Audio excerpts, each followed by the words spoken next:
In the next hour, we will burrow into the heart of Leo Gallagher Jr. You'll experience his traumatic childhood, He lashed out on me and really let me have it. his tumultuous career, I was trying to say, I'm not here to burn a flag, but I said instead of flag. and his tempestuous personal life. I didn't want to be a dad. I still wanted to be irresponsible, devil-may-care, bon vivant, vagabond. We'll also delve into the knockdown, drag-out civil war between Gallagher and his comedian brother.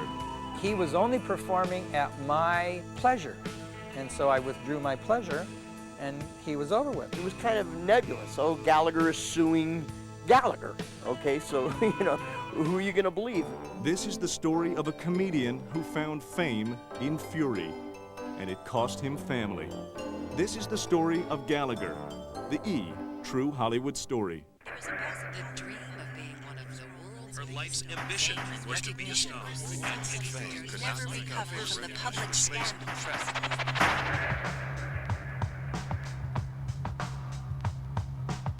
After returning home from World War II in 1945, 20-year-old Leo Gallagher married his 18-year-old fiancée, Garnett Phelps. 9 months later, on July 24, 1946, Leo Anthony Gallagher Jr. was born at Fort Bragg, North Carolina. It was not a good time for Leo and Garnett to start a family. After completing his tour of duty, Leo was out of work. The Gallaghers packed up and moved to Lorain, Ohio, where Leo's mother ran the Antler Hotel. Leo Jr. remembers Garnett toiling in the laundry room of the hotel. We went to wash clothes in this huge rolling wooden barrel with really scalding hot water, and that's how I spent my Saturdays. Money was scarce at first, but Leo found work with a finance company in Lorain. In the next few years, the Gallaghers had 2 more children. Jerry was born in 1947, and Constance followed in 1949. Garnett, however, had little interest in doting on her growing family. Mom don't want to clean the house. Mom don't want to stay home. My mom wanted to have a life. Leo Sr. was distant and foreboding. Younger brother, Jerry Gallagher. Well, we were afraid. We were afraid of him. There was always several dozen things that you could get in trouble for. And the question was, which one was he talking about at the time? Leo Sr. put extra pressure on 6-year-old Leo Jr. by giving him a nickname to live up to. He wanted a butch type of guy, because you can't be like this wormy little guy with glasses that wants to read all the time and your name is Butch. I was always the littlest guy, but I had a clever mouth. I could always talk my way out of things. Butch Gallagher was expected to be mature beyond his years. My dad said, my dad died when he was 30 years old, so watch out. I may just kick off at any time. You'll have to take care of Mom. In the meantime, Butch took care of the other kids. I just always remember babysitting my brother and my sister. I only had 2 for a while.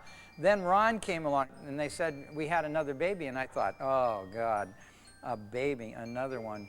Butch reluctantly shouldered the responsibility. Baby Ron turned out to be a real handful. He stuck the tweezers in the electrical socket and shorted out the house, and I had to call my mom at work and tell her we didn't have electricity. For the next 3 years, Butch went to school, then came home and watched over his brothers and sister.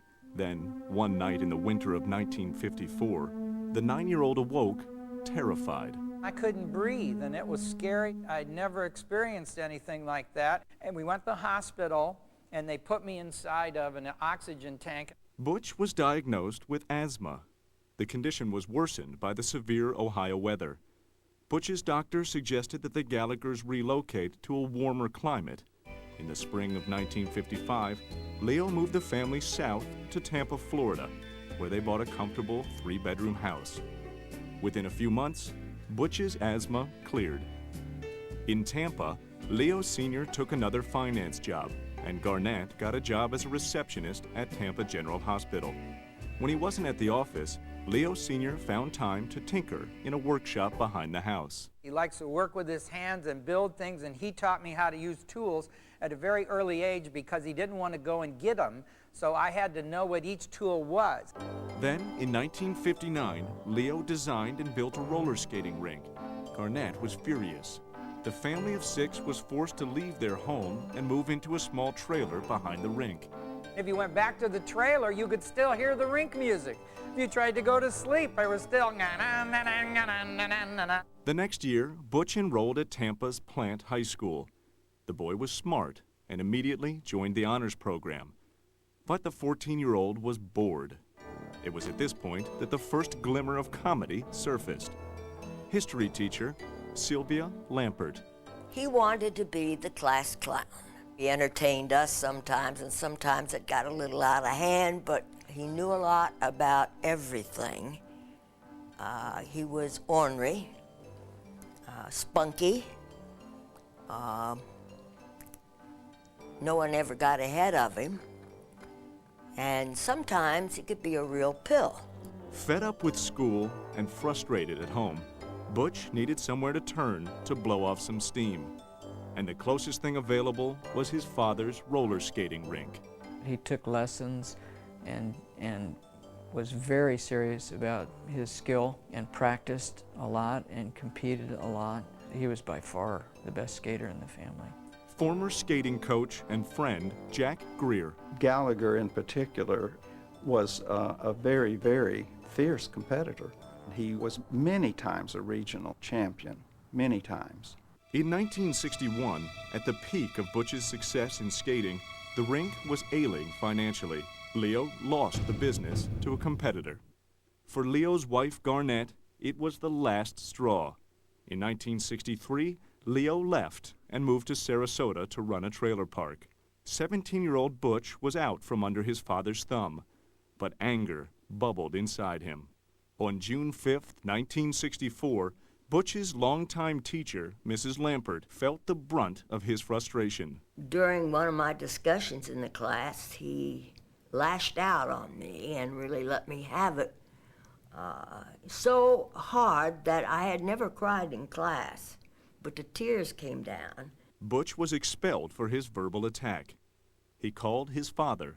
My dad said, "You couldn't do it, could you?" You couldn't make it all the way. You know, I thought you were going to be better than me because he got expelled. Butch begged the principal to forgive him. The principal relented, and Butch was allowed to go back to school and graduate with honors. The 18-year-old enrolled at the University of South Florida in Tampa. Away from his family for the first time, Butch became more extroverted. Gallagher's sense of humor blossomed during his sophomore year. While university students across the country erupted in protest against the Vietnam War, Butch led a protest of his own against cafeteria food. I bought these pigs on campus, and I told all the kids to go get all the food on their food cart and bring it out here and throw it to the pigs, because that's all that it's good for. It's so quintessentially Gallagher that he would figure out the most shocking thing to do to make a point. Local papers covered the event, and Butch ate up the publicity. A few years later, the 21-year-old troublemaker was again in the spotlight, this time for smoking pot.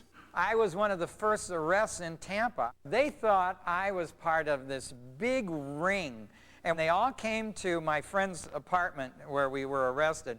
Within hours, Butch was out on bail, but it wouldn't be his last drug arrest. See, now everybody knows I smoke dope, because you don't buy a $3,500 watermelon after a cup of coffee, okay? By 1969, 22-year-old Butch Gallagher had a miserable childhood behind him and an uncertain future ahead of him. As for career aspirations, there were none until comedy came along. You're looking at this guy going, I'm gonna smash the watermelon, bang! Butch Gallagher graduated from the University of South Florida in the spring of 1969 with degrees in English and chemistry. He set out to look for a job as an advertising writer. After months of searching, Gallagher gave up. Eventually, he settled for a sales job at a chemical company in Chicago. Your job was taking people to lunch, so everybody was fat who was successful. Butch was way too cynical to succeed in a corporate environment. So, he decided to get himself fired. Gallagher reported for work dressed like a gangster. I showed up there with the hat and the Tommy gun, and I snuck in and went from desk to desk hiding and shooting, and I believe that started my exit. The 25-year-old returned home to Tampa.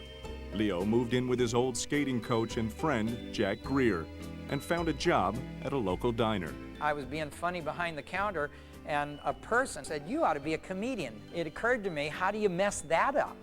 Being a buoyant and funny and the odd person that you are. Then I focused everything, just like roller skating, on being a comedian, and I needed routines and costumes and everything. He had that unique talent and skill to find a situation in life that we pass 100 times a day and don't actually realize, well, it has a stupid element to it, and why don't we all see that? Gallagher was always on the lookout for comedy material. Butch watched lots of TV. One particular commercial stood out. This is Vegematic, the world-famous food appliance. I saw the Vegematic commercial, and the anxiety kind of came out of me, and I said, "Why don't you just smash it with a hammer?"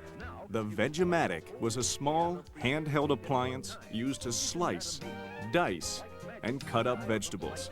Gallagher's idea was to parody the commercial by smashing vegetables with a sledgehammer.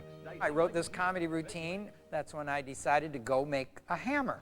Gallagher went into a wooded grove and cut off a slab of an oak tree and attached the wood to an old broom handle. It was a caveman-looking tool. Gallagher constructed the primitive-looking sledgehammer with the sole purpose of pulverizing whatever it hit. In 1971, 26-year-old Butch auditioned for local talent agent Sid Rudeau. Butch showed Rudeau how he pulverized small fruits and vegetables with his new Sledge-O-Matic hammer. A startled Rudeau signed the young wannabe comic, who became known simply as Gallagher. Through his new agent, Gallagher was introduced to country singer and comedian Jim Stafford. I just told him that I was a comedy writer and that I had a comedy routine, and he was friendly to me, and we hit it off. Although Gallagher's goal was to be on stage himself, he accepted Stafford's offer to work as his road manager and stagehand. The two men became fast friends. We have totally different styles. He wants to be nice to everybody and not offend anybody, and I can't wait to turn you inside out and slap you in the face. When he wasn't working for Stafford, Gallagher booked gigs at dive bars on the Florida Gulf Coast. The results were mixed. After performing his Sledge-O-Matic routine at a topless bar, Gallagher was fired by the manager's wife. She did not see any humor in smashing small fruits and vegetables. In 1973, Jim Stafford and Gallagher moved to Los Angeles. Soon after arriving on the West Coast, Gallagher landed a gig at Murray Langston's Showbiz Club in the San Fernando Valley.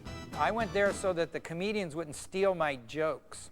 Because if you went to the Comedy Store, the comics who were going to be on The Tonight Show check you out, and if you have a good joke, they might do it during the sit-downs. For almost 2 years, Gallagher fine-tuned his act at Langston's Club and other small venues around Hollywood. By 1975, Gallagher caught the eye of Comedy Store owner Mitzi Shore. He began appearing at her clubs, pulverizing produce with his Sledge-O-Matic.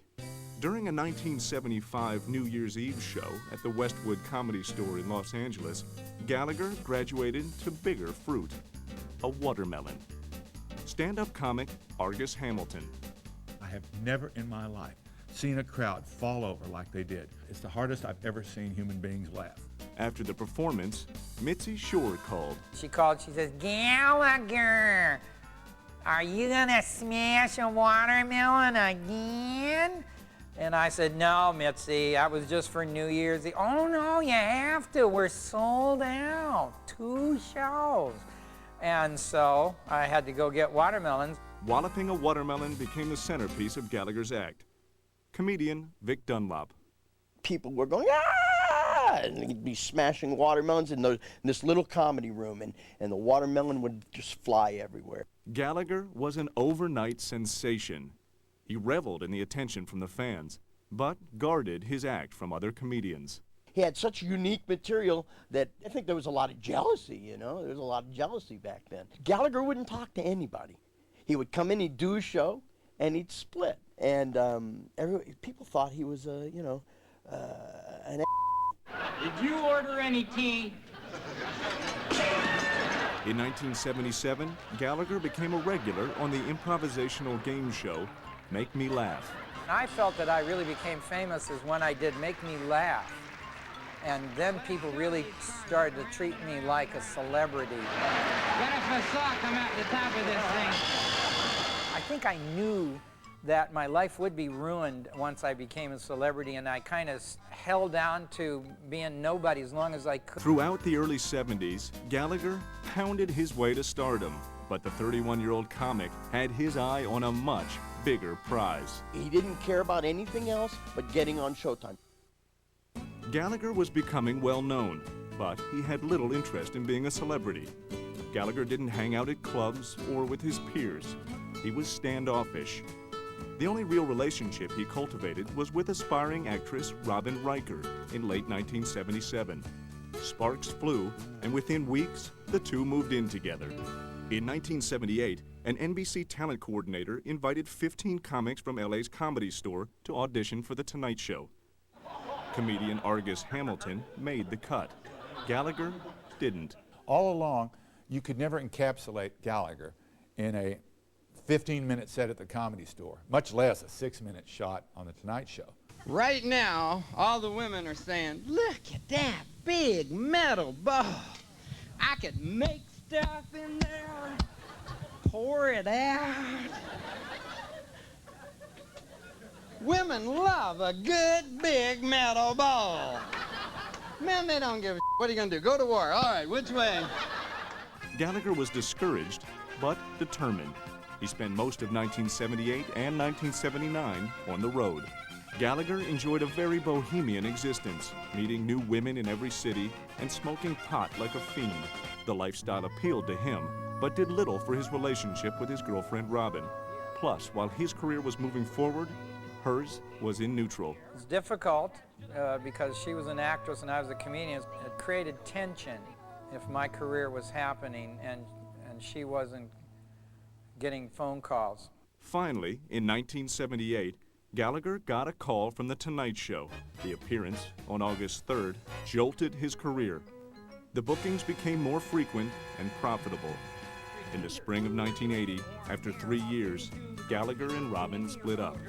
That summer, Gallagher met Deidre Higgins, who hired acts at the LA nightclub Laugh Stops.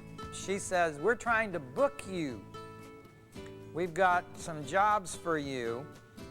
And so she booked me all right. Gallagher toured as the warm-up act for singer Kenny Rogers. In December 1980, the comedian received a surprise phone call from Deidre. She was pregnant. I didn't want to be a dad. I still wanted to be irresponsible, devil may care, bon vivant, vagabond, king of the road. But the king of the road was going to be a father. On September 16, 1981, Deidre gave birth to a baby girl, Amy. Gallagher pledged to make his little daughter's childhood a more joyful experience than his own. Fatherhood, however, was not going to get in the way of Gallagher's career.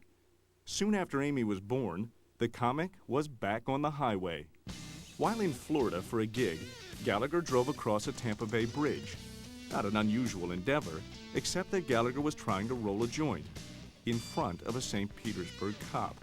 Gallagher was pulled over and popped the joint into his mouth. So I ate that, and then I got my baggie, and I started to eat that. Well, a baggie's wide, and so it dropped on my shoulders. All they had for evidence was that little bit that he got off my shoulders because I'm so stupid. Luckily for the comic, no charges were filed, and Gallagher was back on the road. During this time, Gallagher became obsessed with appearing on Showtime, a cable channel that primarily aired movies. In late 1981, he approached the network with a concept for a 90-minute special.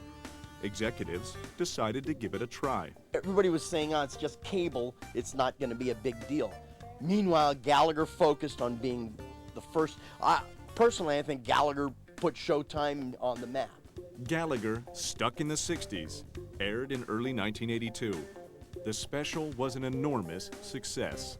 I'm just made for cable, where I'm going to say things and be outrageous and do what I want to do without having to have meetings to see if it would be okay. Showtime quickly signed Gallagher for additional shows. I made a show for Showtime every 6 months for about 4 years. I just popped them right out. The lucrative Showtime gigs made Gallagher the envy of every struggling comedian in America. He used to go to the bank when we were depositing $600 for shows. He was depositing probably $600,000. He pioneered Showtime, really did, and made it available for other comics to get on there. On January 3rd, 1983, 36-year-old Gallagher married 32-year-old Deidre in a small ceremony attended by a few friends. The marriage was strained from the beginning, but Gallagher was crazy about his little daughter. Through her, he found inspiration. Comedian Fraser Smith. He had the big couch, the giant couch, where he played like a kid, bouncing on, taking the cushions off and bouncing on the couch, but it was actually a big trampoline that he'd put in there. In the summer of 1983, Gallagher made an appearance at the Terrace Theater in Long Beach, California, to tape his Showtime special, Overboard. Prop sculptor Paul Epling was there that night. Gallagher was doing this routine where he was dressed up as a homecoming queen in a gown and a tiara on his head. He had a bouquet of flowers that we hid the microphone in. The crowd was just harassing him relentlessly. Gallagher was outraged. He was sitting there yelling at the crowd as a homecoming queen into a bouquet of flowers. I don't know how many enemies I made that night, but if they're going to be loud and rowdy and goof up my taping, I'm kicking them out. And he did throw them out, all 1,800 of them. Chaos also followed Gallagher into his private life. With his marriage to Deidre crumbling, Gallagher's wandering eye spotted sexy Geraldine Spees. The two quickly became involved. On May 20th, 1988, Gallagher's jilted wife, Deidre, filed for divorce. I got married about a week after the divorce was final with Deidre because she was pregnant. In fact, Geraldine was 4 months pregnant. On August 28, 1988, she gave birth to a baby boy the newlyweds named Barney. So enjoy McChicken and get your McDonald's car tray. It fits just about any car door. For the next couple of years, Gallagher toured frequently and appeared on TV. While Gallagher's career flourished, his younger brother Ron was mired in financial trouble. He'd lost his job as a salesman. Gallagher decided to bring Ron into the act. At the taping of Gallagher's next Showtime special, We Need a Hero, Gallagher asked his younger brother to appear dressed as his clone. Much to Gallagher's delight, the gag worked. Gallagher had a brainstorm. Why not let Ron tour with the act? Ron could perform in smaller venues while Gallagher played the big rooms. The idea appealed to the business-savvy Gallagher. Everyone else was mystified. He's got Starbucks happening here with comedy. Well, how much more money does he need? My God, Gallagher, what are you doing? By 1990, Gallagher was doing 250 shows a year. His younger brother Ron Gallagher had only performed a few times, as Gallagher II. On September 28, 1990, Gallagher arrived in San Juan Capistrano, California, for a week at the Coach House, a popular club. One of Gallagher's props was a fire extinguisher disguised as a penguin. Gallagher swung the fire extinguisher during his act and lost his grip. The fake bird flew into the audience. 29-year-old Robin Van claimed the penguin struck her. 3 months later, while appearing at the Circle Star Theater in San Carlos, California, Gallagher made an unfortunate slip of the tongue. I was trying to say, I'm not here to burn a flag, but I said instead of flag by mistake, and the audience jumped on it. And then I ad-libbed a comment. I said, well, you know, don't mind if you burn them. They like it when you blow them out. The humor was lost on gay rights activist Greg Hollander. He organized a protest against Gallagher for the Gay and Lesbian Alliance Against Defamation. In December 1990, a group of protesters attended a Gallagher show at the Circle Star Theater. He got people from the audience calling out to him to explain the protests. And so at one point in the presentation, he dropped out of character to actually address the crowd about the protests. Look, I'm just exercising my freedom of speech. Our response to that would be, so were we. I don't think it's about me. I think it's about them. They felt as though if they picketed my show, they'd get publicity. Gallagher's troubles continued as his marriage to Geraldine collapsed. In April 1991, the couple separated for good. On August 21st, 1991, the Vans filed suit against Gallagher in Orange County Court. Robin Van stated that she suffered head and neck injuries. On July 26, 1993, almost 2 years after Robin Van filed suit against Gallagher, the Penguin case went to trial. After 1 week of testimony, Judge William Froberg handed down his judgment, ruling in Gallagher's favor. She couldn't prove she'd gotten hit. The Vans were ordered to pay more than $10,000 in court and attorney fees. Unfortunately, Gallagher, too, didn't learn from his brother's experiences. In late 1993, Ron Gallagher threw a sledge-o-matic into his audience. A New Jersey man was hit by the prop and sued Gallagher, too, for $750,000 in damages, and won. Ron decided not to tell his famous brother about the lawsuit. The article came out in the paper, said Gallagher gets a judgment for $750 because he hit somebody in the head. And he told me it was like none of my business, and there was nothing I could do about it. He's creating some trouble, confusion in the marketplace. Despite his legal troubles, Ron's Gallagher 2 act was making a killing at small venues. Ron's former manager, Tom Sobel. The idea was, let's have fun with this. Let's make it a family franchise. Let's make it the ultimate tribute act. But let's not misrepresent it. The arrangement worked when Ron, Gallagher 2, stayed in small markets. But he was tempted by the bigger markets and the bigger money.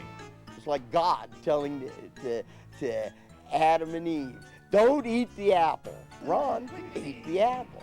Applesauce. Ron decided that there were bigger venues and more dollars for him to earn. That meant that there were more and more people who were willing to try to work around the edges of legitimacy. Audiences couldn't tell the two brothers apart. People leaving Ron's show would often think they had just seen Gallagher, despite any statements to the contrary. It was a constant confusion. I'm not sure that Ron ever reached a position of being able to match that political instinct, that sociological commentary. It was just jokes, just funny gags. But it wasn't just funny gags for long.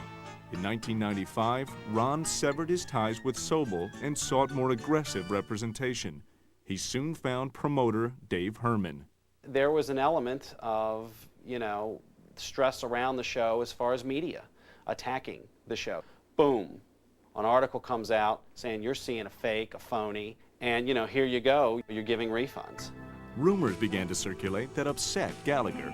I have the articles that say that we divided the United States by the Mississippi, that I had gotten out of drug rehab and couldn't come and do the show, that I'd retired, and I finally had to do something when I heard I died.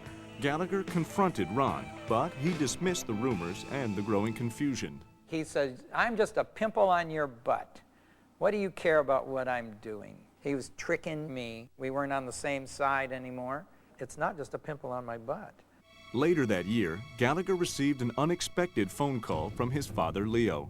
My dad hardly ever calls me. I knew he was up to something. He told me that they want him in Vegas, like this swell had occurred. There was this movement in show business and the demand that we need Ron in Vegas.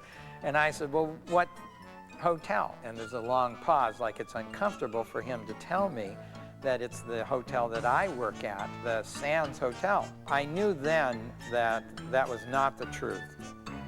And I knew then that my dad was on my brother's side against me, and they were trying to trick me. Gallagher's relationship with his father had always been difficult, but now Gallagher stopped speaking to Leo Sr. altogether. Brother Jerry Gallagher. I was less surprised than disappointed. It's a tough thing when there's war in your family like that. For the next 4 years, Ron continued to perform Gallagher's material. In the fall of 1999, Ron phoned his older brother. Ron told Gallagher that he was going to book the 2,500-seat Fisher Theater in Detroit for New Year's Eve. I told him, if you continue this way, I'm going to have to sue you. And he said, you might as well go get your lawyers, because I'm going to go against you in the major markets and offer twice as good a show at half of the price. Gallagher did send his lawyers. On Thanksgiving Day, 1999, Ron's promoter, Dave Herman, received a phone call. My lawyer said, we've just been served with a lawsuit. Gallagher had really done his research. He had all kinds of copyright information, trademark information, and the basis of the lawsuit was trade infringement on Ron. Jealousy. I think it's all about jealousy. I think everybody in my family wanted to be a celebrity. By November 1999, the once successful business partnership between the two Gallagher brothers turned into a civil war. Gallagher filed a lawsuit against his look-alike brother Ron and prepared for battle. The hardest thing is letting the other side have their say when you know that they're bald-faced lies. On December 14th, 15th, and 16th, Gallagher performed his act in Detroit, just days before his brother Ron arrived in town. Every seat at the Royal Oak Music Theater was filled. Though many of the tickets had been donated to local charities, the comedian wanted people to know who the real Gallagher was. Audiences would go to see Ron Gallagher, expecting to see Gallagher. It got to the point where Ron Gallagher was booking shows as Gallagher. On December 23, 1999, the deeply divided Gallagher family arrived at the U.S. District Court in Detroit, Michigan, for the first hearing in the lawsuit. Gallagher attempted to greet his mother, Garnett.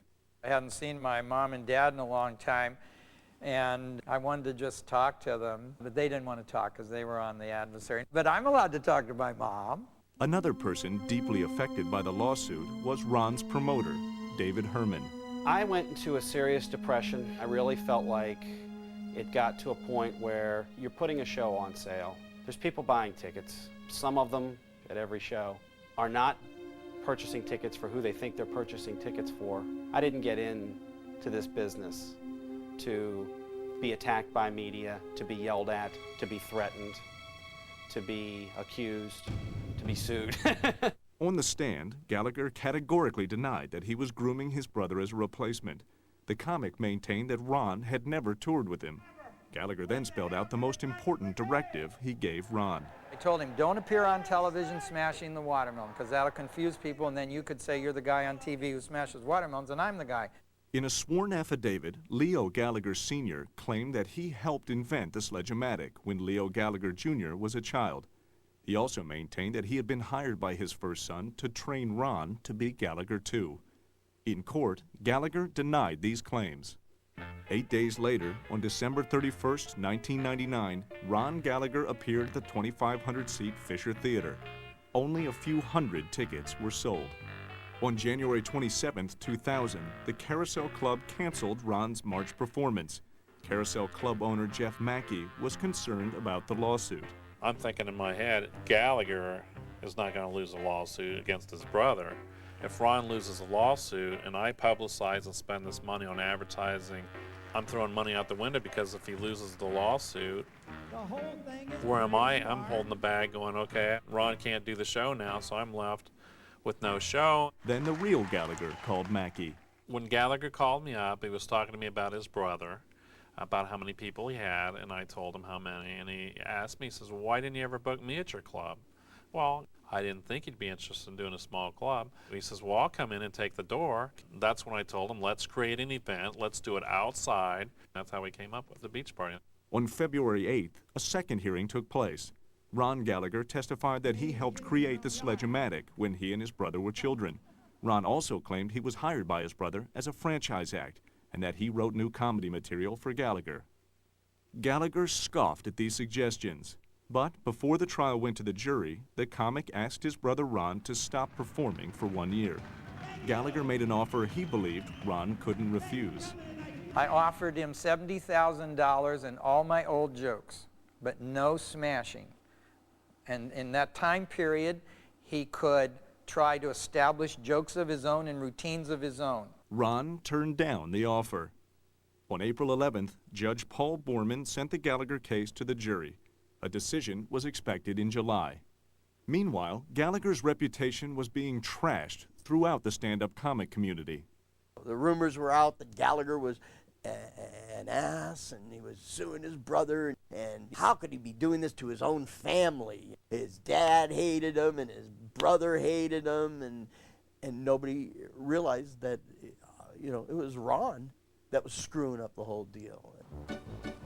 In early May, Gallagher arrived in Salina, Ohio to promote his 3-day watermelon bonanza. On May 19th, thousands of fans arrived to see the comedian and his new Super Juicer at the Carousel Club. Almost 1 month later, after returning home from the Ohio show, Gallagher began having severe chest pains. I had my daughter and my son over, and that's seldom that I have both of them at the same time, and I really didn't feel like running to the hospital. I wanted to hang out with them, so I ignored it until the next day, and then I had a pain in my outside of my arm. 29-year-old Julie Parks, Gallagher's live-in girlfriend, rushed him to the hospital. I had a heart attack, and you're lying there looking at the TV and seeing your condition of your heart, and it was really nakedness that I didn't like. Even on stage, I feel like I can hide from everybody. They don't really know who I am. In the summer of 2000, 54-year-old Gallagher set out to take back his comedy routine from his brother Ron. But the angry comedian didn't stop there.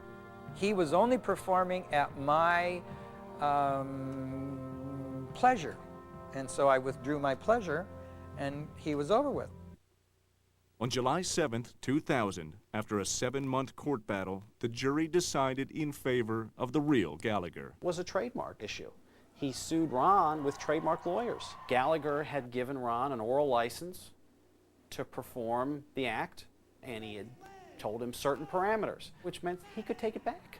U.S. District Court Judge Paul Borman restricted Ron from using any images of the Gallagher trademark.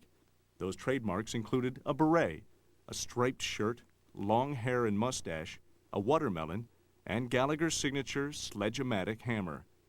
It was a career-ending blow for Gallagher, too. The original Gallagher began a slow recovery from his own setback, a near-fatal heart attack. On July 16th, Gallagher underwent heart surgery. Comedian Vic Dunlop visited his friend in the hospital.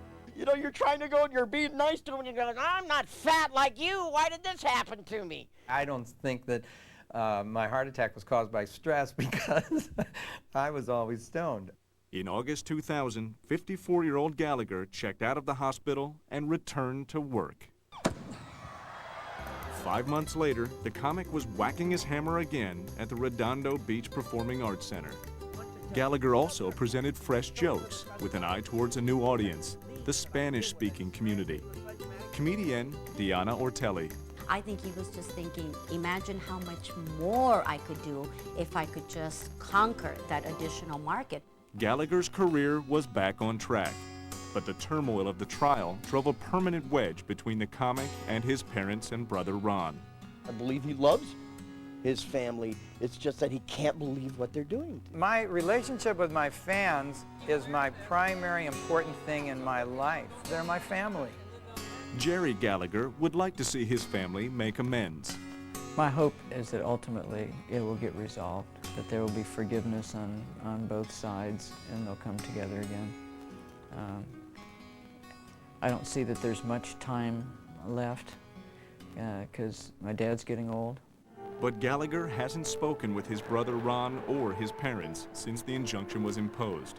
My phone is there and it could ring. I didn't talk to them for 5 years, but it also means they didn't call me. I think Gallagher has a heart, but it's very deep.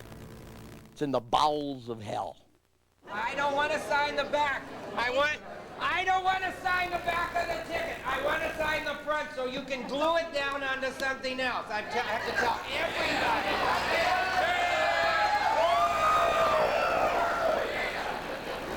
I'm tired of telling everybody.